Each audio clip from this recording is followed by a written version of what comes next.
tous les podcasts sont disponibles aussi sur France Culture, donc ils sont très courts, hein, ça dure 2, 3, 4 minutes, 5 minutes. Et si vous voulez parfaire aussi l'intervention de ce matin, vous pouvez écouter ça en faisant du footing, en faisant du repassage, en faisant à manger, bref, ce que vous voulez. C'est toujours très intéressant. Voilà, donc on a préparé, puisqu'on est en plein air, on n'a pas d'écran, on vous a préparé le diaporama sur papier. Est-ce qu'on le distribue maintenant ? Ouais. Oui, alors du coup, on vous distribue le diaporama qui va illustrer l'intervention qui va durer jusqu'à 10h45 et il vous restera 30 minutes de questions. Je pense que vous allez en avoir plein. Peut-être si au cours de l'intervention, notez-les dans votre tête ou sur votre téléphone ou un bout de papier, comme ça on n'est pas, on prend pas déjà 10 minutes à dire alors qui pose la première question. On perd du temps quand on fait ça. Voilà. Et du coup, avec une grande joie et un immense plaisir, je passe le micro à Dominique Méda qui va donc vous raconter une sérieuse et sacrée histoire du monde du travail.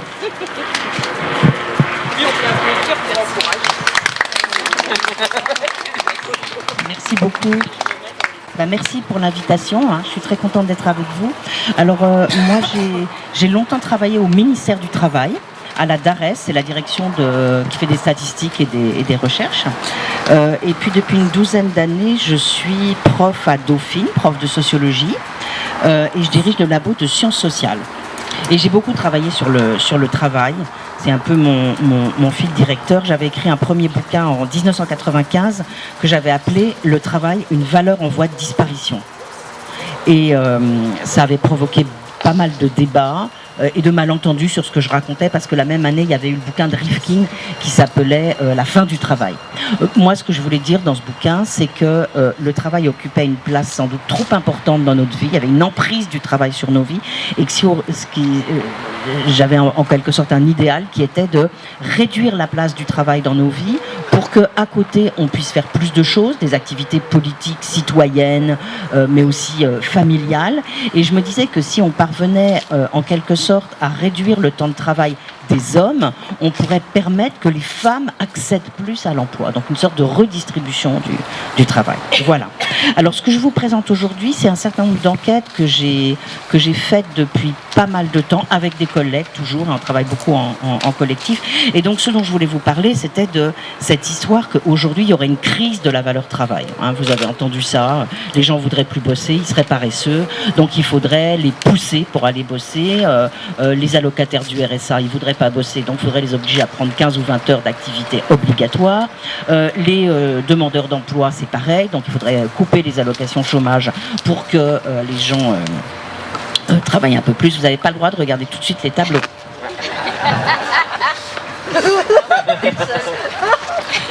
Tout le monde le fait, c'est pas bien. Non, mais pour qu'on le fasse collectivement, quoi. Voilà. Donc, il y aurait une crise de la valeur travail. Les gens voudraient plus bosser. Les pires, ce seraient les jeunes qui voudraient. Alors, eux, ils seraient complètement éloignés de ça. Ce seraient les plus grands fainéants.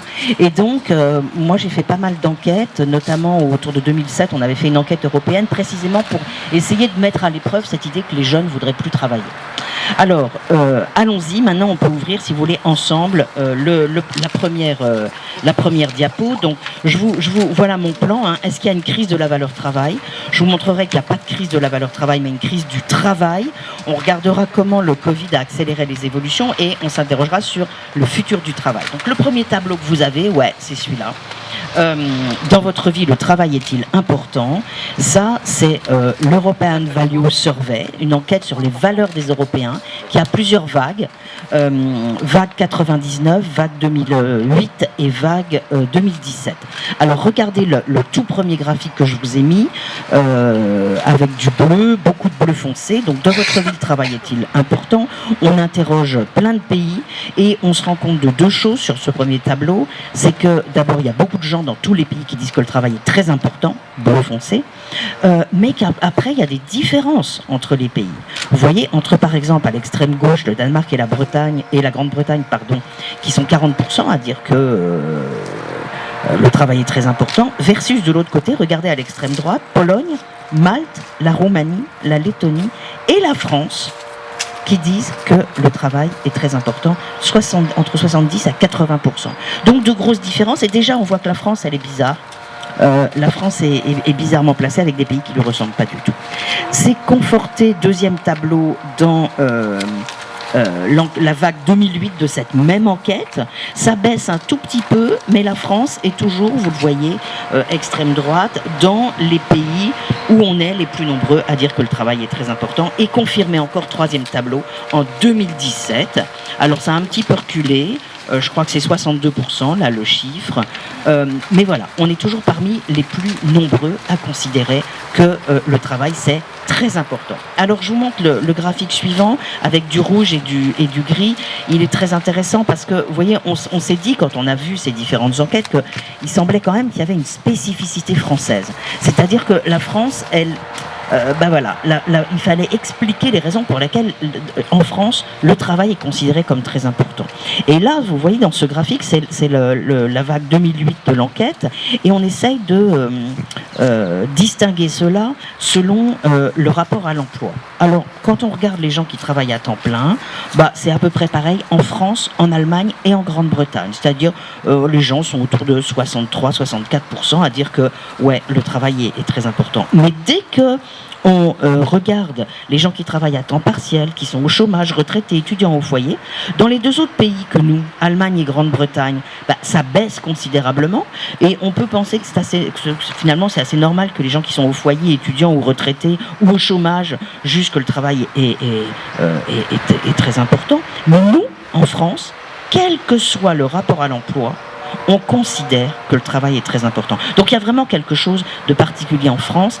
Et alors on a essayé de l'expliquer. Quand on essaye de l'expliquer, on trouve plusieurs causes. Premièrement, le fait qu'il y a un taux de chômage élevé en France. Et il y a un lien entre avoir un taux de chômage élevé et considérer que le travail est très important en général. Par ailleurs, on est très nombreux à considérer que l'intérêt du travail, c'est quelque chose d'essentiel. Le contenu du travail, l'activité de travail. Et puis, il y a sans doute aussi un lien, je ne vous ai pas mis le graphique, il y a sans doute aussi un lien avec le fait qu'en France, plus qu'ailleurs, le travail dit un petit peu notre statut social.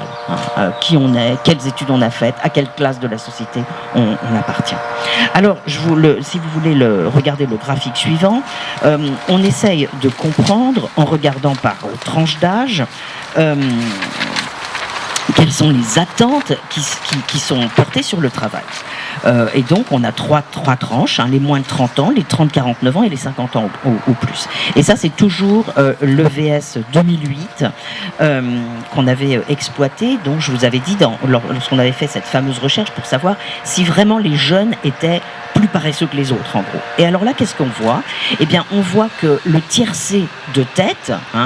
En gros, c'est qu'est-ce que vous attendez du travail, quoi. J'attends du travail que l'ambiance de travail soit bonne, qu'on gagne bien sa vie et qu'on fasse des choses intéressantes. Eh bien, ce tiercé, il est partagé par les trois classes d'âge, mais ce que vous voyez d'intéressant, c'est que finalement, les attentes des jeunes, elles sont beaucoup plus intenses que les attentes des autres classes d'âge. Si vous regardez sur l'ambiance de travail, vous voyez 73% des moins de 30 ans disent que c'est vachement important que l'ambiance de travail soit bonne, versus 52% pour les 50 ans ou plus, et c'est la même chose pour le salaire et pour l'intérêt du travail. Donc on n'a pas du tout l'impression, à regarder ces chiffres, que les jeunes soient vraiment détachés du travail. Au contraire, leurs attentes sont plus importantes que celles des autres. Le point suivant, c'est ce que je vous racontais sur l'intérêt du travail. Regardez, ça c'est une question où on demande aux gens s'ils considèrent que l'intérêt intrinsèque du travail est très important ou pas. C'est quoi l'intérêt intrinsèque du travail ? C'est vraiment l'intérêt que vous accordez au contenu de votre travail, au contenu de votre activité. Et vous voyez que la France est en tête pour ce qu'il en est de cet intérêt accordé au travail. Il n'empêche que, si vous avez le graphique suivant, que si on fait un petit résumé... Ah ben non, j'ai pas fait le résumé. Ok. Donc moi je vous résume. Le travail est... Donc qu'est-ce qu'on peut dire à partir de là ? Le travail est très important, les dimensions expressives du travail sont très développées, c'est-à-dire j'attends du travail de pouvoir me réaliser dans le travail, dire aux autres qui je suis, leur montrer de quoi je suis capable. Mais les dimensions instrumentales, elles persistent, c'est-à-dire j'ai aussi envie d'avoir un bon salaire. Les attentes des Français sont les plus intenses parmi les différents pays européens. Celles des jeunes sont plus intenses que celles des autres tranches d'âge. Ce qu'on remarque aussi, j'en ai pas encore discuté mais on y reviendra, c'est qu'on a un rapprochement des modèles de genre, c'est-à-dire que les attentes des jeunes femmes sont aussi élevées que les attentes des jeunes hommes, et il y a un désir aussi que le travail soit mieux intégré dans la vie. Alors maintenant, je passe à une question, et vous n'avez pas là encore on ne regarde pas encore les graphiques. La question, c'est de savoir si cette époque est vraiment terminée. Est-ce que cette époque est terminée, l'époque où le travail était jugé très important, et est-ce que nous vivons donc une crise du travail, une crise de la valeur travail? C'est ce qui semble nous être dit, par exemple, dans un certain nombre d'études. Peut-être vous avez vu cet ensemble de notes publiées par la Fondation Jean Jaurès et l'IFOP il y a quelques semaines ou mois, où on nous disait donc il y avait une véritable rupture avec ce qui se passait avant, il n'y avait plus de centralité du travail, les gens n'aimaient plus le travail, et qu'en fait le Covid avait marqué une véritable rupture avec la période antérieure. L'IFOP a posé la même question que celle que je vous ai montrée, est-ce que le travail est important ou pas, dans sa propre enquête, et là il repère qu'il y a plus que 24% des gens en France qui disent que le travail est très important. Donc ma question c'est, est-ce que vraiment on peut faire confiance à cette enquête, et est-ce qu'il faut en déduire que notre rapport au travail a complètement changé? Moi ma réponse c'est non. Non pour plusieurs raisons. Premièrement, vous vous souvenez des questions de grande démission? Eh bien ce que la DARES a montré, c'est que la grande démission, c'est pas du tout un refus du travail, c'est des gens qui essayent de quitter des conditions de travail insoutenables pour en trouver d'autres un peu meilleures. D'autre part, le taux d'emploi n'a jamais été aussi élevé. Donc, je ne crois pas qu'on puisse dire qu'il y a un refus du travail. Il y a sans doute, et j'y viendrai tout à l'heure, un refus de conditions de travail trop difficiles. Et ce qu'on a vu avec la grande démission, c'est que comme il y a eu une petite dynamique de l'emploi juste à la sortie de la crise sanitaire, les gens en ont profité pour se saisir de nouvelles opportunités qui n'existaient pas auparavant. Et puis je pense qu'il faut faire très, très attention. Vous voyez, quand on pose comme ça une question qui n'est pas posée selon les mêmes modalités, avec les mêmes méthodes et dans le même contexte, je dirais, que d'autres enquêtes, eh bien peut-être qu'il ne faut pas tirer de conclusions trop hâtives. Moi, il me semble qu'il faut qu'on attende la vague suivante de l'enquête européenne sur les valeurs pour savoir vraiment si les choses ont changé ou pas. Et puis surtout, en fait, ma thèse, et c'est cette thèse que je vais essayer de vous démontrer, c'est que finalement, il n'y a rien de nouveau. Et que, en fait, ce à quoi on assiste aujourd'hui, c'est pas à une rupture radicale avec ce qu'il y avait avant, mais une accentuation des tendances antérieures. Qu'est-ce que je veux dire? Et là, je vous propose qu'on reprenne nos graphiques, parce que je vais vous montrer un paradoxe français qui est très intéressant à étudier. Donc, on a dit que, je me suis pas trompé, je vous ai remis le même graphique que le tout premier que vous avez vu. Donc, dans votre vie, le travail est-il important? Ouais, les Français disent qu'il est très important. Et le graphique suivant, c'était dans la même enquête où on demandait aux gens, est-ce que ça serait une bonne chose que le travail prenne une place moins grande dans votre vie? Et là, qu'est-ce qu'on voit?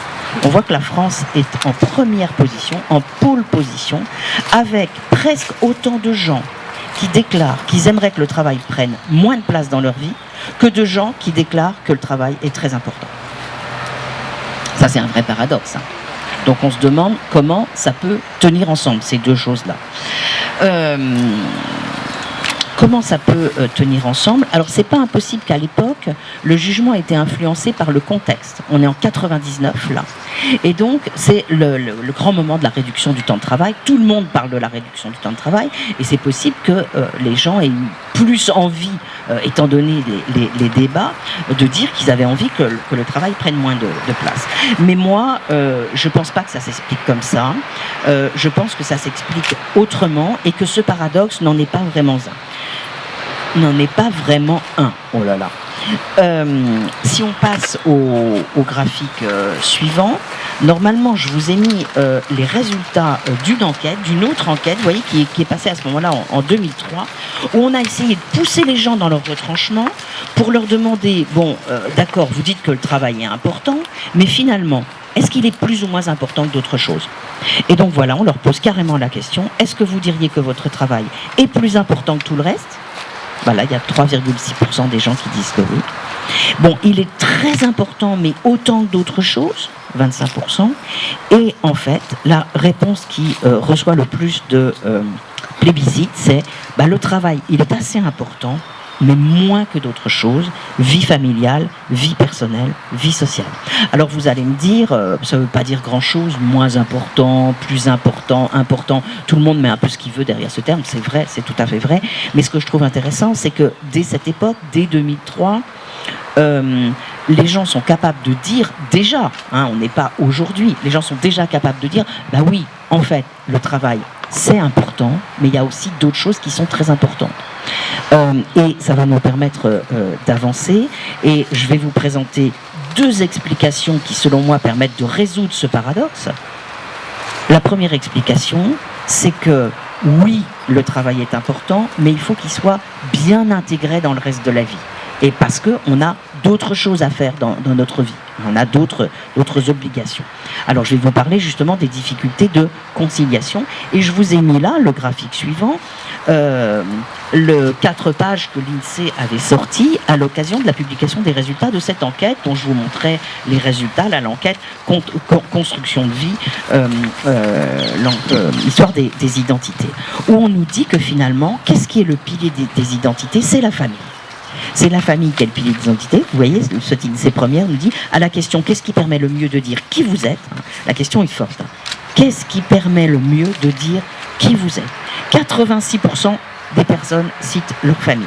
Arrive ensuite, loin derrière, le métier et les amis. Alors c'est normal, parce qu'il y a plus de gens qui ont de la famille que de gens qui ont un travail. Donc c'est tout à fait normal. Il n'en reste pas moins que c'est important. Et que finalement, cette famille, c'est pas seulement une valeur, c'est surtout quelque chose qui va demander beaucoup de temps. S'occuper de ses enfants, s'occuper de ses parents, etc., etc.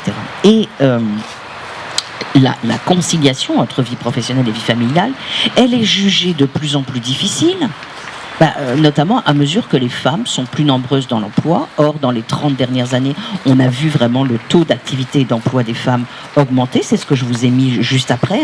Regardez le taux d'activité des femmes. Il passe de 55% en 75 à presque 70% en 2022. Donc, une augmentation extrêmement forte. N'oubliez pas que ce qu'on dit souvent, c'est que les femmes étaient auparavant des réservoirs de temps.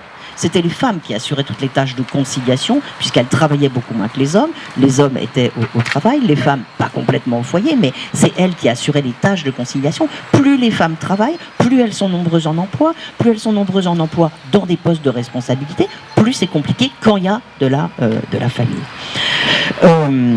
Et donc, je crois que je vous ai mis... qu'est-ce que je vous ai mis après comme petit graphique? Quand on a parlé du taux d'activité, on a parlé du taux d'emploi. Qu'est-ce que je vous ai mis juste après? Ouais, mais si on tourne... Voilà. Je vous ai un peu mis...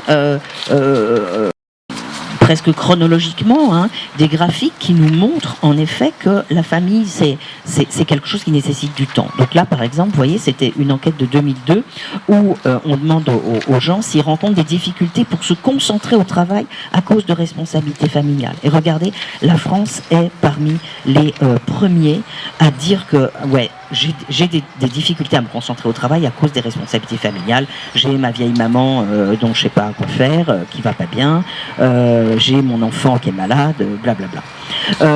Ensuite, plusieurs graphiques issus d'une enquête qui s'appelle l'International Social Survey Programme, où ce que l'on voit, c'est que là encore, la France est dans les premiers pour le pourcentage de personnes qui aimeraient consacrer plus de temps à leur famille. Graphique suivant, ça c'était une enquête qu'on avait menée à l'occasion de la réduction du temps de travail. On avait demandé aux gens s'ils manquaient de temps. Et ce que l'on voit, c'est que oui, les gens disent manquer beaucoup de temps. Alors plus quand on est cadre que quand on est ouvrier et employé non qualifié, mais aussi plus quand on est petit. Et puis le dernier graphique qui concerne cette question, c'est la toute dernière enquête de l'INSEE sur cette question de la conciliation. Et regardez, c'est quand même des chiffres absolument énormes, puisque vous avez 59% des hommes et 63% des femmes. Donc déjà, ce qui est intéressant, c'est de voir que hommes et femmes se plaignent également des difficultés de conciliation, mais que donc hommes et femmes sont respectivement 59% et 63% à se plaindre de difficultés de conciliation entre travail et responsabilité familiale. Donc pour moi, c'est clairement la première explication. Comment expliquer à la fois que nous considérons que le travail est très important, mais qu'on voudrait voir sa place réduite, c'est qu'on a d'autres choses à faire, d'autres engagements qui peuvent être aussi citoyens, bénévoles, politiques, etc., etc. Et puis ma deuxième explication, c'est celle sur laquelle je vais passer un petit peu plus de temps, c'est les conditions de travail. C'est-à-dire que je pense qu'on ne peut pas parler de refus du travail, mais de refus du travail tel qu'il est aujourd'hui dans un certain nombre de secteurs. Et je passe donc à mon graphique suivant. Je vais vous parler de plusieurs enquêtes, deux enquêtes importantes, l'enquête française sur les conditions de travail et l'enquête européenne sur les conditions de travail. L'enquête française, elle est passée par la DARES depuis 1978. La dernière vague était en 2019 et elle concerne 25 000 actifs occupés, un échantillon représentatif de 25 000 actifs occupés. Donc c'est beaucoup. L'enquête européenne, elle existe depuis 1990. Elle passe sur 36 pays et elle va nous permettre de comparer notre situation à nous par rapport à celle des autres. Alors, vous voyez, je vous ai mis quelques illustrations des résultats publiés sur cette enquête. On est en 2007, là, sur le premier... la première diapo que je vous ai mise, conditions de travail, une pause dans l'intensification du travail. Le terme clé, c'est intensification. Depuis la fin des années 80, le travail s'est intensifié. Ça veut dire qu'on fait toujours plus de choses en toujours moins de temps, que les délais sont toujours plus serrés, plus strict, on travaille dans l'urgence, et ça c'est l'intensification du travail qu'on constate depuis la fin des années 80. Mais vous voyez, ce qui est intéressant là, c'est ce qu'on nous dit. On nous dit qu'entre 98 et 2005, l'intensification du travail semble avoir connu une pause. Alors il y a tout un débat sur la question de savoir ce que la réduction du temps de travail a fait sur l'intensification du travail. Ce qu'on peut dire, c'est que lorsque la réduction du temps de travail a été bien faite, c'est-à-dire notamment sous l'empire de la loi Aubry I, quand on devait créer des emplois en contrepartie de la réduction du temps de travail, alors l'intensification du travail a connu une pause. En revanche, quand il n'y a pas eu de création d'emplois, quand on l'a fait brutalement en sucrant des pauses, par exemple, alors là, le travail s'est intensifié. Et puis regardez la diapo suivante. En juillet 2014, c'est une autre l'exploitation d'une autre vague de cette enquête, reprise de l'intensification du travail chez les salariés. Ce qu'on va découvrir, c'est que à l'occasion de cette enquête, alors elle avait fait un focus, cette enquête en 2013-2014, sur la fonction publique d'État et la fonction publique hospitalière. Et on voyait très bien qu'il y avait un énorme malaise, notamment dans la fonction publique hospitalière, avec des gens qui n'en pouvaient plus, qui disaient qu'ils devaient se dépêcher tout le temps, qu'ils devaient saboter leur travail, et que c'était devenu absolument insupportable. Voilà, je crois que c'est un an là, vous avez été plus vite que la musique. Donc, qu'est-ce qu'on voit dans toutes ces enquêtes, c'est que de plus en plus de salariés associent travail et mal-être. En 2016, la moitié des salariés vont associer travail et mal-être. Qu'est-ce que je vous ai montré dans la diapo suivante ? Si on peut tourner. Voilà. Alors, et voilà, j'en arrive en effet à cette enquête absolument passionnante. Vous vous souvenez qu'il y a une assez grosse révolte contre la réforme des retraites, n'est-ce pas ? Ce qui est absolument passionnant, c'est que la DARES a sorti en plein milieu de cette révolte contre la réforme des retraites, une analyse absolument passionnante. Vous voyez, ça date de mars 2023. C'est le truc vert. Quel facteur influence la capacité des salariés à faire le même travail jusqu'à la retraite ? La DARES a sorti à ce moment-là l'exploitation de la vague 2019 de de l'enquête sur les conditions de travail qui montre des choses absolument passionnantes et qui montre notamment qu'en 2019, 37% des salariés ne se sentent pas capables de tenir dans leur travail jusqu'à la retraite. Un chiffre absolument gigantesque, 37%. La DARES utilise ce terme de insoutenable. Le travail est devenu insoutenable pour 37% de la population. Ce que je trouve passionnant, c'est le graphique suivant. Si on regarde en détail ce que répondent les gens, alors qu'est-ce qu'on voit ? D'abord, on voit que les moins de 30 ans sont très très très nombreux à déclarer qu'ils ne sont pas capables de tenir dans leur travail jusqu'à la retraite en 2019. En revanche, 50 ans et plus, c'est beaucoup moins. Pourquoi ? Les gens sont partis. Ils sont partis soit parce qu'ils ne pouvaient plus tenir, soit parce qu'ils ont été en invalidité, etc., etc. Bref, il y a une sélectivité du marché du travail, comme on dit. Les femmes sont plus touchées que les hommes, comme vous le voyez. Les femmes, 41%, les hommes, 34%. Ceux qui ont des enfants sont plus concernés que les autres.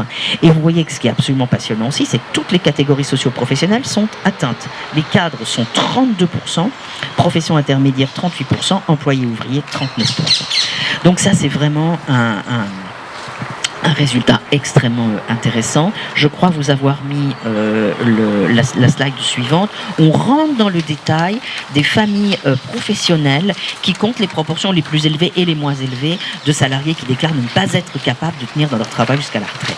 Alors vous voyez, ceux qui déclarent le moins pouvoir tenir, c'est les caissiers, les caissières, on va dire, et les employés de libre service, suivis des employés de la banque et des assurances. C'est curieux, mais voilà, c'est comme ça. Les professionnels de l'action sociale et de l'orientation. Je ne sais pas si vous vous considérez comme professionnel de l'action sociale. Je ne sais pas. Un petit peu, infirmiers et sages-femmes, 55%. Ensuite, l'hôtellerie, commerce, restauration, 54%. Et les ouvriers non qualifiés de la manutention. Voilà, c'est vraiment très, très intéressant. Alors, qu'est-ce qu'on voit de plus dans toutes ces enquêtes ? Moi, j'ai fait beaucoup d'enquêtes en allant interroger directement les gens dans des entreprises de toute taille. Ce que disent les gens, c'est qu'ils subissent une perte de sens du travail. Leur travail n'a plus de sens. Et il y a pas mal de différences entre les qualifiés et ceux qu'on appelle non qualifiés, ce qui est vraiment pas bien. Mais vous voyez, par exemple, si on regarde les derniers, les ouvriers qualifiés de la manutention, eux, on a l'impression qu'ils vont assez bien. C'est assez curieux. Donc je disais, quand on interroge les gens, quand on fait des enquêtes, ce qu'on entend beaucoup, c'est que le travail a perdu son sens, que les gens n'arrivent pas à faire un travail de qualité, qu'ils ont trop souvent l'impression de saboter leur travail, qu'ils ressentent une absence de reconnaissance. Et ce que je vous disais tout à l'heure, c'est le graphique suivant, c'est qu'on a pu mettre en évidence une dégradation très forte des conditions de travail dans la fonction publique hospitalière notamment. C'est le graphique suivant, et vous voyez à la question, est-ce que vous faites trop vite une opération qui demanderait davantage de soins dans la fonction publique hospitalière? Il y a 40% des gens qui le disent, contre, c'est quand même beaucoup, 28% de l'ensemble. Alors maintenant, je passe aux résultats. Vous allez voir, c'est encore pire. C'est pour ça que quand vous m'avez dit qu'il fallait que je vienne redonner du moral aux troupes, j'ai dit que c'était peut-être pas sûr, quoi. Maintenant, je vous montre les résultats de l'enquête européenne sur les conditions de travail. On vient de l'exploiter avec des collègues. On l'a exploité il y a quelques semaines et on a sorti les premiers résultats dans Alternative économique. C'est pour ça qu'il y a dans les tableaux, vous verrez qu'il y a un double timbre, Alternative économique et Eurofond. Eurofond, c'est l'agence européenne sur les conditions de travail qui suit cette enquête européenne, qui fabrique cette enquête européenne sur les conditions de travail. Alors regardez, si vous voulez bien qu'on regarde ensemble. Et donc vous retrouverez cet article si ça vous intéresse dans Alter Eco, ou sinon il est en libre accès sur le blog de mon labo. C'est intéressant de comparer avec les autres pays parce que vous savez que pendant la réforme des retraites, on nous a dit qu'on était plus mauvais que tous les autres puisqu'on travaillait moins longtemps que tous les autres et qu'il fallait quand même qu'on aille regarder ailleurs. Dans tous les autres pays européens, les gens prenaient leur retraite beaucoup plus tard. Bon, bah moi je dis chiche. Bah alors regardons ce qu'il en est des conditions de travail. Parce que pour moi, il est absolument évident, c'est ce que montraient les tableaux que je vous ai montrés précédemment, hein, c'est absolument évident que la révolte très forte contre la réforme des retraites, elle s'explique par par la mauvaise qualité des conditions de travail. Si le travail était une vallée de miel et de lait, bah, je pense qu'on voudrait bien y rester jusqu'à 75 ans, hein, mais c'est pas le cas. Et donc, il est évident qu'on aurait, avant de faire cette réforme des retraites, il aurait vraiment fallu discuter du travail et comprendre ce qui n'allait pas avec le travail. Donc c'est absolument passionnant de voir ce qui se passe dans les autres pays. Et de voir que nous sommes en queue de peloton sur la quasi-totalité des items, nous, les Français. Ce qu'on ne dit quand même jamais. Hein. Jamais vous n'entendez qu'il y a un problème, qu'il y a une grave crise du travail en France. Et donc, qu'est-ce qu'on voit? Le premier tableau, la France, lanterne rouge de la pénibilité. Part de salariés exposés toujours ou souvent à différents types de contraintes physiques. Nous sommes en orange, l'Allemagne est en rose, le Danemark est en vert, les Pays-Bas en bleu foncé, l'Union européenne à 27 en bleu clair. Alors, que l'on soit plus mauvais que l'Allemagne, le Danemark et les Pays-Bas, ok, pourquoi pas. Mais qu'on soit plus mauvais que l'Union européenne à 27, dans laquelle il y a des pays de toutes sortes, y compris beaucoup moins, comme on dit, entre guillemets, développés que nous, alors là, il y a un vrai problème. Or, vous voyez que sur tous les items, c'est-à-dire connaître des postures douloureuses, avoir du port de charges lourdes, faire des mouvements répétitifs de la main ou du bras et être exposé à des produits toxiques, sur l'ensemble de ces items, nous faisons pire que l'Union européenne à 27. Et je vous rappelle que ces items, c'est quasiment ceux qui ont été supprimés des critères de pénibilité en 2017, puisque vous vous souvenez qu'en 2017, il y a eu des ordonnances travail qui avaient auparavant 10 critères de pénibilité qui donnaient accès à un certain nombre d'avantages, entre guillemets, et que 4 ont été supprimés, le port de charges lourdes, les postures douloureuses, les produits chimiques et les vibrations, et que comme par hasard, c'est ceux où on est les pires. Graphique suivant, tableau suivant, on est les pires aussi en matière de situation perturbante. Comment ? Il y a quelque chose que je n'ai pas compris quand vous disiez qu'il y avait eu des critères de pénibilité. C'était quoi? C'était une loi? Oui, c'était quand il y a eu la loi Touraine qui demandait qu'il y ait plus de trimestres pour accéder à la retraite. Les syndicats ont négocié l'idée que il fallait mettre en place des critères de pénibilité qui permettraient de partir un peu plus tôt ou de travailler à temps partiel. Voilà, et donc on a décidé de 10 critères qui permettraient en effet de partir. C'est quoi? C'est un oiseau? C'est un chat? Et donc, quand il y a eu les ordonnances travail en 2017, peut-être vous vous souvenez qu'Emmanuel Macron avait dit qu'il n'aimait pas ce terme de pénibilité, qu'il trouvait que le travail, c'était pas pénible. Et en fait, les employeurs étaient très contre ces critères de pénibilité, ils disaient que c'était beaucoup trop compliqué. Et donc, on en a supprimé 4, les 4 que je cite là, pour n'en garder plus que 6. Ok, et merci. Donc non seulement on est les pires en matière de pénibilité physique, mais aussi en termes de contraintes émotionnelles. Hein, là, vous voyez dans ce deuxième graphique, c'est la part de salariés qui sont toujours ou souvent confrontés à des situations perturbantes sur le plan émotionnel et qui se disent également avoir été victimes de discrimination au travail au cours des 12 derniers mois. Bon ben voilà, on est toujours en tête de peloton et c'est notamment plus marqué pour les femmes. Troisième graphique, la part des salariés qui travaillent dans l'urgence. Vous voyez, plus d'un salarié français sur 2 travaille dans l'urgence. Alors vous allez me dire que les autres, c'est pas terrible non plus. Hein. L'Allemagne, l'UE27, le Danemark et les Pays-Bas, c'est pas génial. Mais nous, on est comme d'habitude en tête de peloton. Et c'est ce qui explique l'intensification du travail. C'est-à-dire, on doit toujours ou souvent travailler dans des délais très stricts et courts. Alors, la diapo suivante est très très importante. Hein. C'est que normalement, au travail, on va trouver de l'aide des collègues.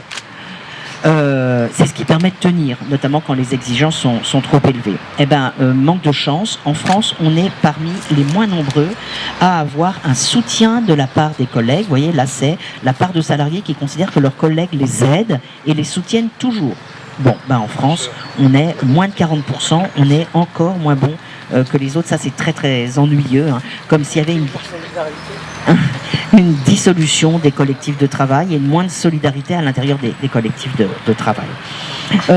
Le point suivant est également très important, c'est l'idée qu'en France, beaucoup moins qu'ailleurs, on n'a pas voix au chapitre. Et ça, moi, je l'ai rencontré dans toutes les enquêtes que j'ai faites. Hein. Des gens qui vous disent « Ah ben moi, de toute façon, je suis complètement transparent, on ne me demande jamais mon avis. » Et là, vous voyez, c'est la part des salariés qui déclarent toujours ou souvent être consultés sur leurs objectifs de travail. Donc, ils ne sont pas consultés avant que leurs objectifs de travail leur soient fixés et ils ne peuvent que rarement influencer les décisions qui sont importantes pour leur travail. Donc, ils reçoivent, voilà, on leur fait tomber sur la tête leurs objectifs sans en discuter avec eux et sans discuter avec eux de la manière dont ceux-ci pourraient être atteints. Et pourtant, malgré tout ce qu'on entend sur le fait que les travailleurs seraient flemmards, vous verrez dans le graphique suivant, qu'on a intitulé « Des travailleurs loin d'être des flemmards », qu'en fait, il y a une importante partie des actifs occupés français qui déclarent travailler sur leur temps libre, plusieurs fois par semaine, ou travailler lorsque ils sont malades. Là encore, nous sommes en tête de peloton. Le graphique suivant est quand même assez angoissant. Hein. Le travail peut être une menace pour la santé. Vous voyez là la part de salariés qui déclarent que leur santé ou leur sécurité est menacée à cause de leur travail. La question est rédigée de cette manière. Hein. Avez-vous l'impression que votre santé ou votre sécurité est menacée à cause de votre travail? Et vous voyez que nous sommes presque 40% à déclarer que c'est le cas souvent ou toujours. Après, ça a sans doute moins de rapport, le graphique suivant, avec le travail, mais on peut quand même faire des liens avec lui. Là, on demande simplement aux personnes si, dans les 12 derniers mois, elles ont connu de l'anxiété, du mal de dos, des douleurs musculaires, des membres inférieurs ou supérieurs. Et là encore, sans que le lien soit nécessairement fait avec le travail, vous voyez que les Français déclarent plus que les autres avoir connu ces différents types de situations. J'en ai presque fini avec la présentation de cette enquête. Hein. Les Français sont moins nombreux que les autres à déclarer être bien payés pour les efforts fournis. Vous voyez qu'on est 45% à considérer qu'on est bien payé pour les efforts fournis, contre par exemple 68% pour nos voisins allemands. Et puis finalement, vous avez une sorte d'indice synthétique de la qualité de l'emploi, où là, la France est vraiment en queue de peloton, puisque vous voyez qu'on est coincé entre la Slovaquie et l'Albanie. Qu'est-ce que c'est? C'est un indice synthétique qui nous montre la part des Français qui sont en emploi dit tendu. C'est quoi un emploi tendu? C'est lorsque les exigences que l'on vous demande sont très très élevées, mais que vous n'avez pas les moyens d'y répondre. Vos collègues ne vous soutiennent pas, vous n'avez pas voix au chapitre, vous n'avez pas de formation, vous n'avez pas de reconnaissance, vous n'êtes pas bien payé. Voilà. Bon, qu'est-ce qu'on peut faire de tout ça et surtout comment expliquer cette situation quand même assez effrayante de la France? Les explications classiques qui sont données, c'est qu'on a des économies qui se sont financiarisées énormément, donc des pressions à la rentabilité plus fortes, et puis également un management par les chiffres, un management incapable de bien fixer les objectifs. Moi, quand je fais des enquêtes, ce qu'on nous dit, c'est qu'on a un management trop centré sur le diplôme, un management qui a des diplômes, mais qui ne connaît pas le travail qu'il a à donner à ses subordonnés. Et donc, quand on ne connaît pas la réalité du travail qui est effectué par ses subordonnés, on fixe mal les objectifs et on récompense mal les personnes. On parle aussi de dérive du toyotisme, hein, c'est-à-dire que dans les années 80, on a décidé de sortir du taylorisme, c'est-à-dire des objectifs fixés de façon très, très figée, et qu'on a voulu laisser de la liberté aux équipes, liberté d'atteindre les objectifs comme elles voulaient. Ça a marché un peu, là les conditions de travail se sont améliorées, et puis au début des années 90, la situation s'est un peu retournée, et finalement, pour être bien sûr que les gens performent formait en quelque sorte. On a mis en place des tas d'indicateurs. On a mis en place dans toutes les organisations publiques, dans le secteur public, ce qu'on a appelé le New Public Management, c'est-à-dire on a importé les méthodes du privé dans le public.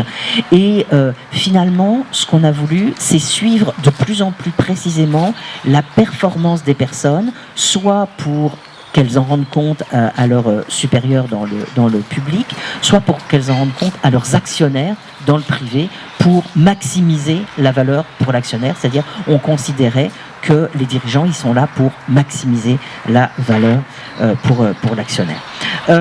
Et puis, on pense aussi qu'il y a un lien avec les formes d'organisation du travail. Là, je vous ai mis le graphique suivant, les formes d'organisation du travail en Europe, où on voit qu'elles sont assez différentes. Vous voyez, il y a des organisations apprenantes qui sont très nombreuses dans les pays du Nord. C'est quoi une organisation apprenante? C'est une organisation où vous avez plus d'autonomie. Où vous discutez avec votre équipe et vous décidez un peu entre vous de la manière d'atteindre les objectifs, versus ce qu'on appelle les organisations au plus juste. Vous n'avez pas d'autonomie, les trucs vous tombent sur la tête, qui sont en vigueur, vous voyez, en Espagne, au Royaume-Uni, en Irlande, mais aussi dans les pays du Sud. Et quand même, la France, elle est assez proche de ces organisations au plus juste. Voilà, j'en ai terminé avec cette partie. Je passe juste... Oui, ce que je veux vous dire sur ces organisations, c'est que les organisations apprenantes, elles se caractérisent par un plus grand bien-être au travail. Et quand on cherche pourquoi il y a plus d'organisations apprenantes dans un pays que dans un autre, on trouve une seule variable, c'est la force des syndicats. Plus les syndicats sont puissants dans un pays, plus il y a d'organisations apprenantes et plus il y a de bien-être au travail. Alors, je vous dis quelques mots de la façon dont, en effet, la crise sanitaire a accéléré toutes ces tendances. Je vous ai dit que pour moi, il n'y avait pas de rupture, mais une accentuation des tendances antérieures. Le Covid a accentué et accéléré les évolutions, parce que vous vous souvenez qu'il a exacerbé les différences aussi entre les cadres et les non-cadres, entre ceux qui pouvaient télétravailler et ceux qui ne pouvaient pas, que quand même, on s'est rendu compte des énormes inégalités qui existaient, et surtout du fossé béant entre ceux qui exerçaient des activités essentielles et qui étaient comme par hasard les moins bien rémunérés et les autres. C'est pour ça que je vous ai mis là un tableau c'est le tableau qui a été fait par Christine Herel et son équipe, à qui Elisabeth Borne avait commandé une mission sur les travailleurs de la deuxième ligne, et donc là on voit toutes les professions appartenant aux travailleuses et travailleurs de la deuxième ligne, avec, vous le voyez, des rémunérations extrêmement faibles, puisque l'ensemble des secondes lignes, leur rémunération c'est un peu moins de 12 000 euros de revenus salarial annuel net, avec des points de basse, vous voyez, pour les ouvriers non qualifiés de la manutention, pour les aides à domicile, 8188, ou pour le personnel d'entretien. Ce qu'on sait, c'est que la crise sanitaire a entraîné une forme de régression aussi pour les femmes. Je ne sais plus si je vous ai mis ce graphique, mais on sait que les femmes, elles ont plus perdu leur emploi que les hommes, et que quand elles se sont retrouvées en télétravail, elles avaient beaucoup moins que les hommes une pièce dédiée pour télétravailler. Donc on parle de régression pour les femmes, et on parle aussi de forte régression pour les jeunes, puisque les jeunes qui étaient plus nombreux, qui sont toujours plus nombreux en CDD que les autres, ils ont plus perdu leur emploi que les autres, et ils ont plus connu une baisse de revenus que les autres. Qu'est-ce qu'elle a entraîné aussi, cette crise sanitaire? Une extension du télétravail, avec, je vous ai dit, des risques accrus de polarisation, et pour moi peut-être un scénario noir, mais vous, je pense que vous n'êtes pas, ni vos équipes, atteints par ça. Le scénario noir, ça serait qu'il y ait une généralisation du télétravail. C'est un peu ce qu'avait dit PSA à la sortie de la crise. Ils avaient dit qu'ils feraient revenir leurs salariés 1 jour et demi par semaine seulement. Donc moi, ma crainte, ça serait qu'il y ait une généralisation du télétravail, une vente de leurs bureaux par les entreprises, c'est ce qu'on voit en ce moment, tout le monde ensuite en flex office, et du coup la possibilité de délocaliser très très loin les compétences, puisque une fois que vos salariés sont de toute façon pas près de vous, pourquoi ne pas aller chercher des compétences plutôt en Inde qu'en France. Alors, je passe à mon dernier point. Quels sont les scénarios, peut-être, scénarios pour l'avenir du travail. Moi, j'ai envie, comme ça, un peu arbitrairement, d'en proposer 3, en me demandant quel est celui de ces 3 scénarios qui va permettre le plus de créer des emplois et de changer le travail. Il me semble qu'il y en a un premier qui consiste à continuer sur la voie qu'on a adoptée, c'est à continuer à démanteler le droit du travail et à être à déployer toujours plus la flexibilité. C'est un scénario que l'OCDE nous a recommandé dans les années 90. L'idée, c'était que les pays développés allaient être confrontés à cause de la mondialisation à la compétition d'autres pays, et donc il fallait baisser nos protections, baisser la protection sociale, baisser la protection de l'emploi, avoir moins de fonctionnaires, etc. etc. La thèse des personnes qui développent ces idées, c'est que le chômage est causé par de mauvaises institutions, et par institutions on entend la présence des syndicats, l'existence d'un SMIC, l'existence d'un code du travail. Et donc pour eux, ces règles, il faut les supprimer. Est-ce que c'est un bon scénario? Est-ce que c'est un scénario qui permet de créer des emplois? Non. Est-ce que c'est un scénario qui permet de changer le travail, d'améliorer les conditions de travail? Non. Donc il me semble que c'est pas le bon scénario. J'ai un deuxième scénario à vous proposer que j'ai appelé le scénario de la révolution technologique. C'est un scénario qui finalement qui aboutit à ce que je vous ai montré ici, un monde sans travail. Alors il y a des gens qui trouvent ça super. On va supprimer des emplois et on va mais le travail restant sera de plus en plus sympa, nous dit-on. Je ne crois pas non plus que ça soit un bon scénario, ni pour le travail, ni pour l'emploi. Alors j'en ai un troisième à vous proposer. Je l'ai intitulé le scénario de la reconversion écologique, qui consiste à prendre au sérieux ce qui est en train de nous tomber sur la tête, l'énorme changement en matière de climat et de biodiversité.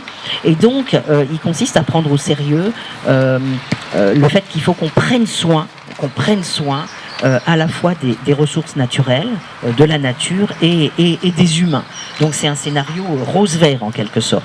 Je pense que ce scénario, il est susceptible, et c'est les deux graphiques que je vous ai mis suivants, ce scénario, il est susceptible de nous permettre de créer des emplois.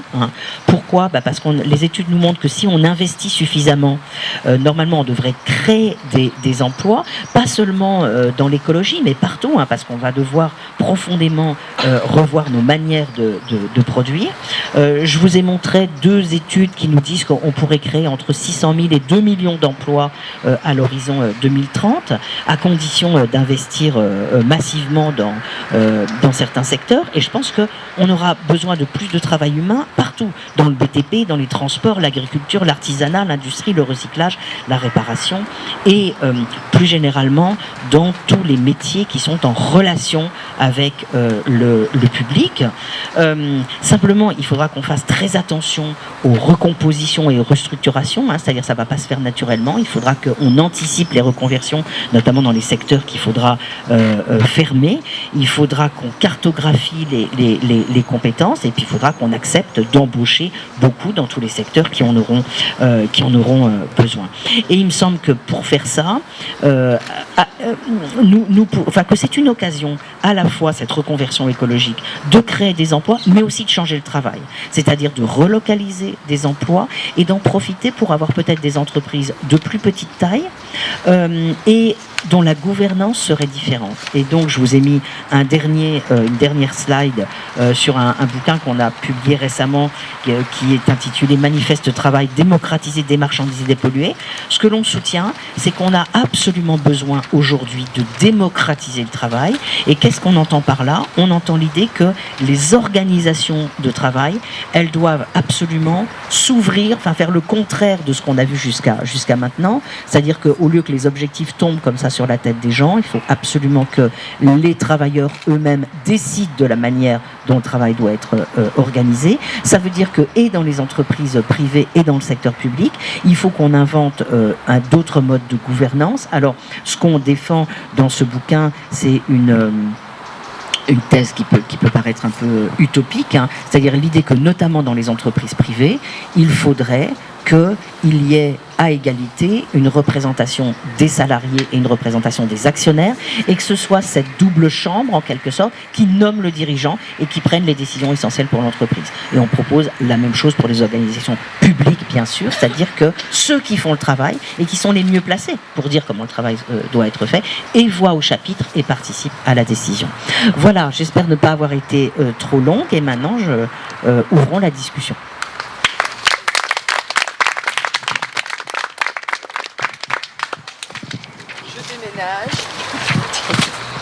Comment ça se lance? Merci beaucoup. Alors, nous ne sommes pas maçons.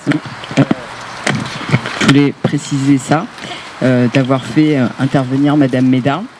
Bon, moi je connaissais le contenu de son intervention, je savais qu'on allait arriver à un scénario et un constat surtout assez catastrophique, mais c'est volontaire et je me permettrai de vous donner quelques idées et quelques explications après. Mais d'abord, j'imagine que vous avez préparé vos questions, vos remarques, vous avez le droit de ne pas être d'accord, vous avez le droit d'avoir d'autres avis, sans aucun problème. Mais la parole est vraiment à vous, on a 20 minutes. Ensemble, on est un peu comme en Afrique, sous l'arbre des palabres. Donc on a le droit de palabrer sans problème pendant 20 minutes. Et d'apporter des témoignages. Que sais-je encore? J'avais dit qu'il fallait pas qu'on attende 10 minutes pour la première intervention. Allez Marjolaine, c'est parti. Pour le coup, je vais vous demander votre avis. Là, on voit la crise de l'emploi, elle est ce qu'elle est. On parle des jeunes. Moi, je vois que la chose essentielle, en fait, on ne va pas se leurrer, c'est malgré tout le salaire. Oui.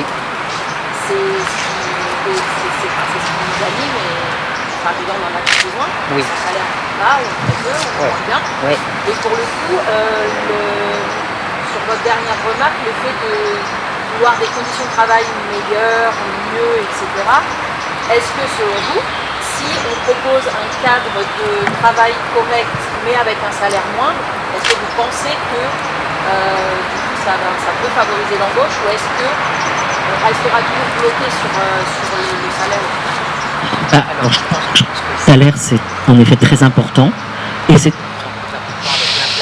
les gens sont complètement anglais, quoi. Donc ce qui est clair, c'est qu'il y a un certain nombre qui ne sont plus pris à cause du salaire. Les gens ne peuvent plus les garder ou les prendre parce qu'ils peuvent pas avec ça. Mais à l'évidence, des conditions de travail plus correctes. Alors après, qu'est-ce que ça veut dire, c'est un plus. Ça veut dire travailler. Quand on regarde un peu ce que disent les gens. Je vous conseille un petit bouquin très intéressant qui a été écrit par mes collègues. Les alternants. Comme ça. Sur la ficelle. Allô. Oh, je suis pas sûr. Qu'est-ce que j'allais dire? Ouais, ils ont écrit un petit bouquin qui s'appelle Redonner du sens au travail. Et dans ce bouquin, ils font un palmarès des professions qui trouvent que leur travail a du sens. Alors ça, j'aurais dû vous le présenter, en effet. Dans le palmarès du sens, les professions qui trouvent le plus de sens à leur travail, c'est celles qui sont en relation avec le public. Tout public confondu. Donc beaucoup les professions de l'action sociale, de la santé, etc. Mais c'est aussi celles qui connaissent le plus de difficultés parce qu'elles s'en prennent plein la figure, parce qu'elles recueillent toutes les difficultés que portent les personnes. Alors, je vous réponds ça parce que ce qui est intéressant, c'est qu'ils proposent ils construisent un indice de sens du travail et en proposant trois composants. Qu'est-ce que c'est qu'un travail qui a du sens? C'est un travail qui, un, est utile à la société. Deux, c'est un travail dans lequel j'ai pas de conflit éthique. Je fais pas des trucs qui vont contre mes principes. Et trois, c'est un travail qui développe ma capacité d'agir. Et ça me semble assez important. Alors on sait bien qu'il y a un certain nombre de jeunes qui veulent plus aller travailler dans des entreprises type Total et compagnie, dont ils pensent qu'elles vont contre l'importance les questions climatiques. Mais il y a toute une série d'autres choses. Être dans une équipe sympathique. Hein. Vous avez vu que dans ce que je vous ai montré tout à l'heure, le fait que l'ambiance de travail est bonne, ça vient toujours très très haut. Donc très important, être dans une équipe où en effet on fait des choses ensemble et où on peut déployer sa capacité d'agir. Presque montrer aux autres de quoi on est capable, quoi. Donc, pour vous répondre, le salaire est absolument essentiel. Et là, aujourd'hui, les enquêtes de la DARES le montrent très bien. Il y a un certain nombre de postes qui ne peuvent pas tellement les salaires sont bas. Mais en effet, faire un effort sur les conditions de Travail. L'ambiance de travail, le caractère sympathique du collectif, mais aussi surtout le rôle du management qui est absolument essentiel. Alors c'est difficile hein, parce que vous avez plein de gens qui disent j'ai pas de reconnaissance. Alors on avait fait une enquête là-dessus. Qu'est-ce que ça veut dire la reconnaissance? C'est pas seulement de dire merci. C'est, si j'essaye d'aller un peu loin, c'est de connaître suffisamment bien le travail qui est effectué par les personnes et les difficultés qu'elles rencontrent pour être capable de les remercier vraiment. C'est-à-dire, ah ben, j'ai vu tout ce que tu avais dû surmonter pour faire ça, j'ai vu toutes les difficultés que tu rencontrais, et là je te dis vraiment bravo, quoi. Parce que ce qu'on a rencontré beaucoup dans cette enquête qu'on avait consacrée à la question de la reconnaissance, c'est des gens qui non seulement, alors il y a le déni complet, c'est-à-dire on ne regarde pas la personne, on ne l'écoute même pas, mais il y a aussi le fait que le manager, il ne sait absolument pas finalement quelles sont les résistances que rencontre la personne qui fait son travail. Je me souviens très bien d'une personne qui était dans un centre d'appel et qui nous disait comment voulez-vous que mon manager me reconnaisse puisqu'il ne connaît pas mon travail. Donc première des choses, connaître le travail dans son entièreté, dans son contenu qui est réalisé par son équipe pour bien fixer les objectifs et je dirais bien reconnaître. On parlait de sens. J'ai le sentiment que dans le travail, on a de moins en moins de sens dans son travail. Et je mets ça en parallèle au fait que la société évolue tellement vite. Enfin, j'ai l'impression qu'on a à peine absorbé un truc, qu'on passe déjà à autre chose. Et que du coup, en fait, ça crée cet état d'anxiété. Vous parlez d'anxiété qui correspond à ce, voilà, de dire bah, on a à peine absorbé le truc, on passe déjà à autre chose. Et que du coup, en fait, cette coupe qui augmente et du coup, manque de sens parce que du coup, on n'explique même plus, on n'est même plus en mesure de pouvoir expliquer parce qu'on est déjà passé à autre chose en fait. Enfin, j'ai le sentiment que c'est ce perpétuel qui du coup freine le travail et les perceptions du travail. Ouais, je suis totalement d'accord.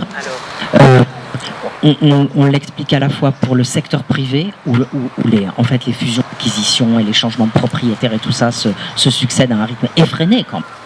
Avec toutes les conséquences sur les sous-traitants, par exemple. Ça veut dire que c'est tout le système productif qui est concerné. Et puis aussi dans le public, avec toutes les réformes qui se sont succédées là, à des vitesses absolument invraisemblables. Et où parfois, en effet, on ne comprend absolument pas à quoi sert la réforme, qu'il y a déjà une autre qui vient d'ailleurs complètement supprimer celle d'avant. On a l'impression que c'est un peu dans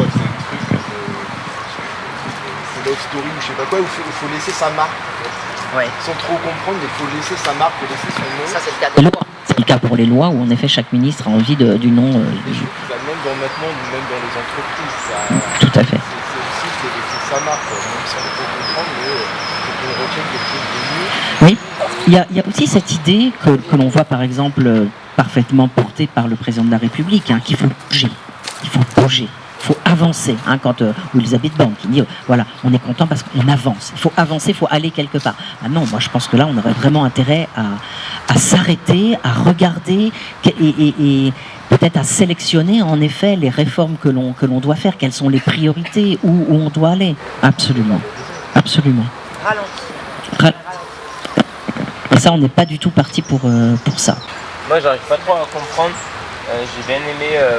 je suis en partie d'accord avec certains résultats de l'enquête. En revanche, j'arrive pas trop à comprendre comment dans des pays qui sont peu développés, je voyais il y avait l'Estonie, la Roumanie, comment eux ils arrivent à avoir des résultats un peu mieux sur certaines enquêtes, notamment sur l'anxiété au travail, sur les problématiques que peuvent rencontrer des employés. dans la mesure où là-bas les salaires médians ils sont hyper bas. Et en plus, au final, les grands pays développés en Europe, ils ont tendance à délocaliser les usines là-bas. Comment, avec toutes ces conditions, ils arrivent quand même à dire qu'ils se sentent bien au travail? Alors, il y a deux types de réponses qu'on peut faire. La première réponse, c'est celle que fait le MEDEF, par exemple. Elle n'y croit pas du tout. Ouais. Pourquoi? Ils disent que c'est déclaratif. Et comme c'est déclaratif et que les Français sont grincheux, ils se plaignent tout le temps, etc. Donc voilà, le MEDEF dit ça c'est pas vrai finalement. Alors qu'est-ce qu'on peut leur répondre? On peut leur répondre qu'on est aussi les champions des accidents du travail mortels et non mortels. Et là, c'est plus difficile de dire que c'est dans notre tête. Donc moi, je pense que tout ça est vrai. Ah non, mais je ne remets pas en cause. Non, mais je vous donne les réponses. Après, pourquoi en effet on a ce plus grand malaise ici qu'ailleurs? Peut-être que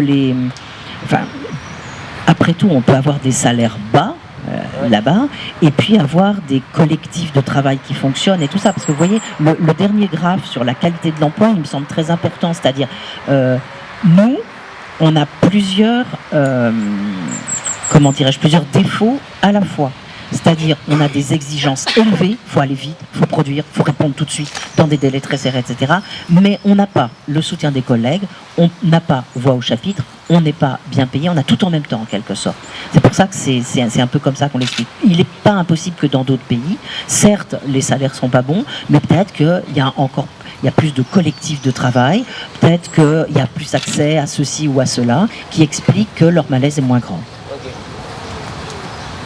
Vous parlez de crise de l'emploi, nous on est concernés par tout ce qui est éducation, animation. Ouais. On voit aussi qu'il y a de moins en moins de vocations. Je prends l'exemple des enseignants.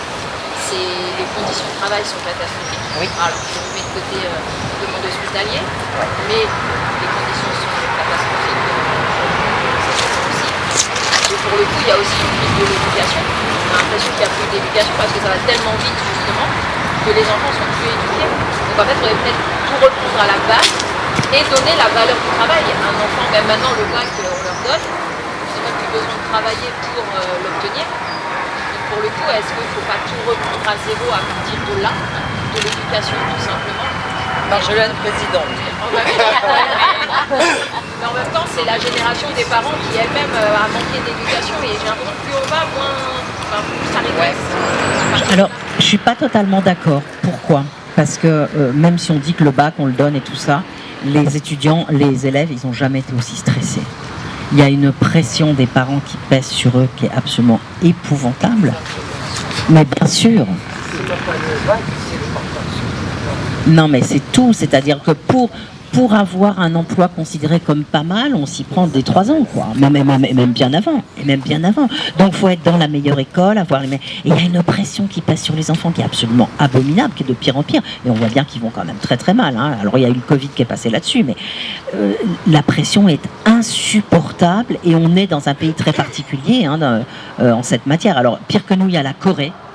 La Corée où ils ont... c'est-à-dire que quand vous avez fini l'école...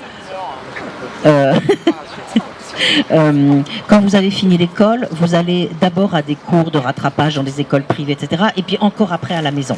Voilà, et on est en train de devenir comme la Corée. Et puis vous avez vu aussi quand même la pression qu'exerce sur le système maintenant le privé, que ce soit pour l'hôpital ou pour l'enseignement. Nous, dans l'enseignement supérieur, là, on voit s'ouvrir des tas de... Alors d'abord, il y a beaucoup d'argent qui vient se poser là. Donc les capitaux achètent des lieux, des bâtiments pour faire de l'enseignement privé. Et je ne sais pas si vous avez vu, là il y a eu 3 ou 4 grandes déclarations ces dernières semaines qui s'adressant ou déçus de Parcoursup, et en disant aux parents, déçus de Parcoursup, venez nous rejoindre dans l'enseignement supérieur privé. De même manière que les cliniques privées font désormais pression sur l'hôpital. Et ça va... voilà, on est vraiment aujourd'hui sous cette pression-là. Tout ça parce que les attentes des parents à l'endroit du système sont immenses et que le secteur public ne répond plus, en fait. Hein.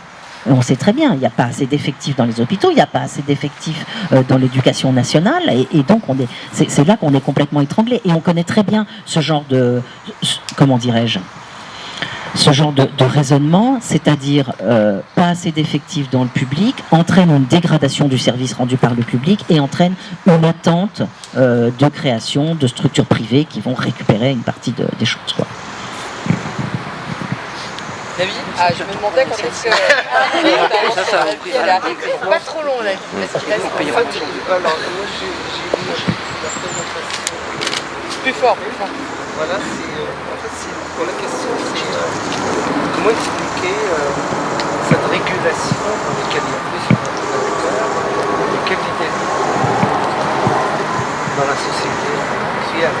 Comment en fait, il y a un contrat. Vous avez parlé des enquêtes, des fausses enquêtes, etc. Tout ça, ça joue.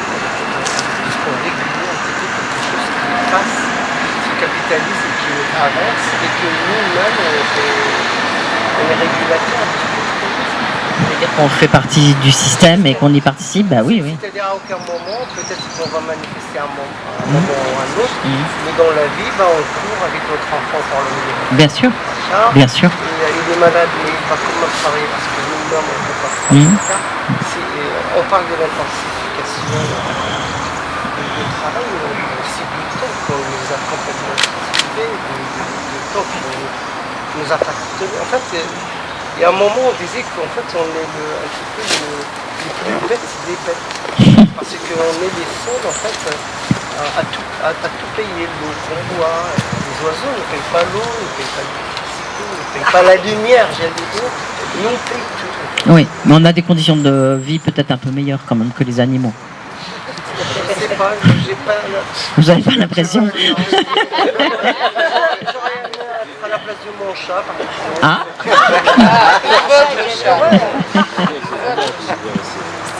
non, mais qu'on participe au système, oui, je suis entièrement d'accord. C'est-à-dire, après, vous posez une grande question, c'est-à-dire comment on sort de tout ça, comment on arrête cette machine, sachant qu'on est dans une espèce de compétition mondiale et que chaque fois que quelqu'un vous dit il faut changer, nos gouvernants vont nous répondre à assez juste raison que si on ne bouge pas, c'est les autres qui vont bouger et qu'on va s'appauvrir, etc., etc. Donc c'est vrai qu'on est dans une logique un peu infernale. Les deux dernières questions, Marjolaine et Eric, parce que je me demandais quand Et il y en a encore une là. Ah, il y avait aussi Laurent.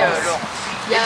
Macron Qui ça? Monsieur Macron, Monsieur le Président de la République, qui annonce pour 2024 vouloir modifier J'ai vu. les congés scolaires. Et les collèges. Voilà. Selon vous, quel serait si vous avez une idée, quelle serait la journée de travail idéale? Alors, aussi bien pour les enfants, on va dire, que pour les adultes, les grands. Non, franchement, je sais pas.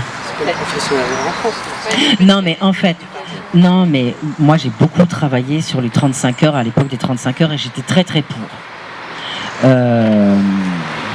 Et déjà à l'époque, il y avait la question de savoir s'il fallait obtenir plus de jours de congé ou s'il fallait raccourcir la journée de travail. Moi, j'ai toujours plutôt soutenu qu'il fallait plus de jours de congé, enfin les deux, peu importe. J'ai l'impression quand même aujourd'hui que ça ne va pas du tout. C'est-à-dire que non seulement nous on travaille comme des fous, il y a un français qui est absolument délirant. Dans aucun pays on ne sort aussi tard, quoi.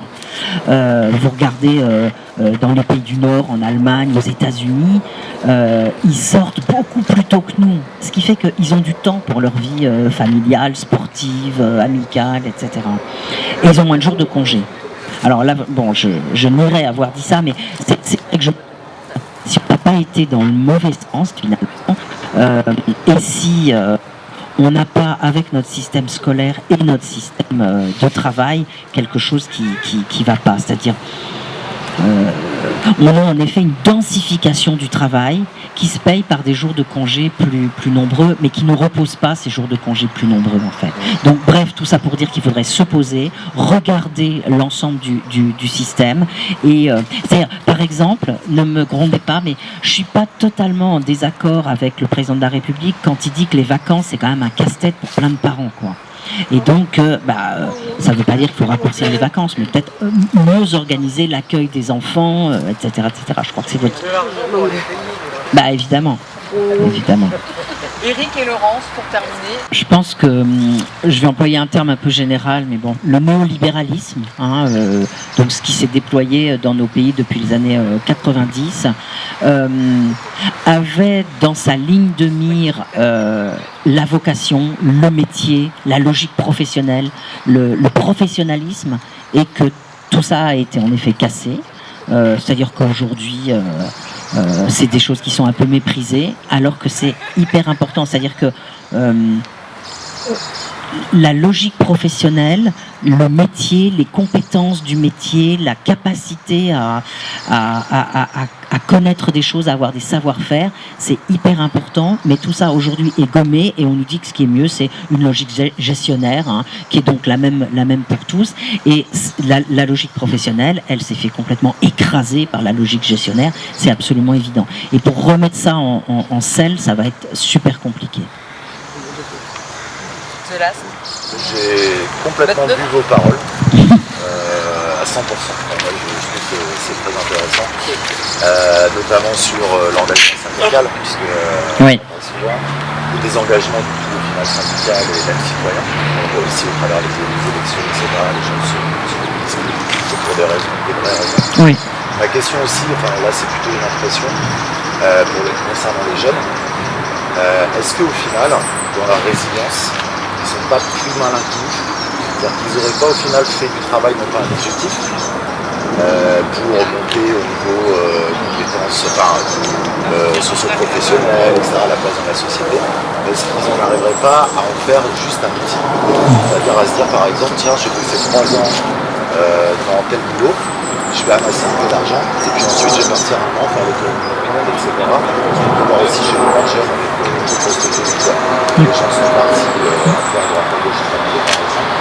Est-ce que c'est pas une nouvelle vision du travail qui est plus un aboutissement? Je suis d'accord. Je suis d'accord. Moi, j'ai jamais beaucoup cru, comme je vous l'ai montré, à la centralité du travail. Je pense que, à la fois, ce qu'on vit et l'idéal, d'une certaine manière, c'est une conception, je dirais, polycentrique de l'existence. C'est-à-dire que, ouais, le travail, c'est important, mais il y a d'autres choses, et donc l'essentiel, c'est d'arriver à bien articuler les deux.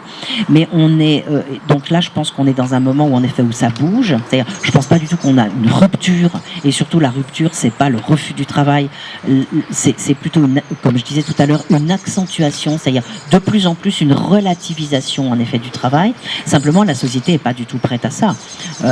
C'est-à-dire être plus cool pendant ses études, se dire qu'on trouvera toujours un boulot, avoir une relation un peu pragmatique, commencer à bosser puis revenir faire des études. Tout ça, c'est des choses qui sont par exemple tout à fait possibles dans les pays du Nord, radicalement impossibles encore en France. En France, on est dans des trucs hyper rigides avec le poids des grandes écoles. À 20 ans, tout est défini. Si vous n'avez pas été hyper bon à l'école, c'est foutu. Enfin, bon, c'est absolument terrifiant. Donc, oui, les jeunes sont une forme d'avant-garde. Ils sont porteurs en effet de ces nouvelles valeurs. Moi, je veux bien dire nouveau rapport au travail, mais pour l'instant, la société, c'est pas du tout.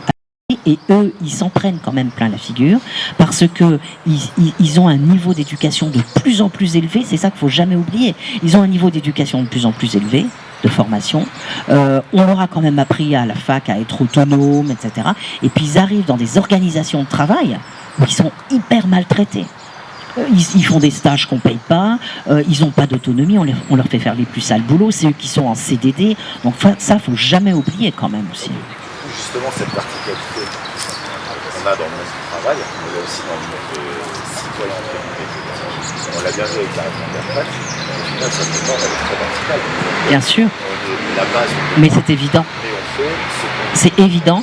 Et le livre dont je vous parlais tout à l'heure, La redonner du sens au travail, écrit par Coutreau et Pérez. Coutreau, il a longtemps été à la DARES lui aussi. Il a écrit un papier très intéressant qui montre le lien qu'il y a entre être actif ou la démocratie dans son organisation de travail et la démocratie à l'extérieur. Et il montre que ceux qui sont les plus passifs au boulot, c'est aussi ceux qui votent le plus pour les extrêmes à l'extérieur. Donc il y a vraiment un lien entre les deux, quoi. Merci beaucoup pour votre attention et cette discussion.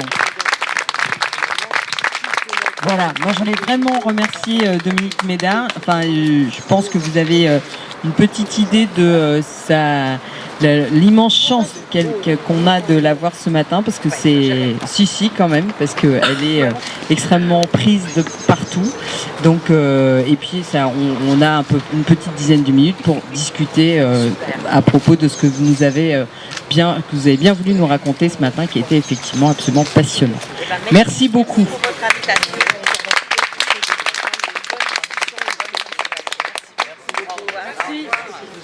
Bon courage pour le travail. Merci.